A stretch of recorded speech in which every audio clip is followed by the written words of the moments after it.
Байлық деген тыныш өмірің, байлық деген ол денсаулығың, байлық деген кешке үйіңе сау келгенде есікті ашқан кезде алдыңнан балаларың шығуы, ал таңертең кетіп кешке үйіне қайтпай жатқан адам көп.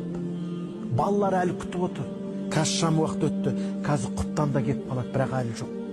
Кешіккен шығар, түнгі 12-де кетіп қалады, 12 болды, әлі жоқ. Соғыс болып жатқан жағдайлар бар, табиғи апаттар болып жатқан жағдайлар бар. Сондықтан сенің таңертең жұмысқа кетіп, кешке келуің, қол аяғың бүтін, көзіңнің қуанышы балаларыңды көруің, ол бір ғанибет, ол бір бақыт. Неге? Ол біреудің басында жоқ, сенде бар.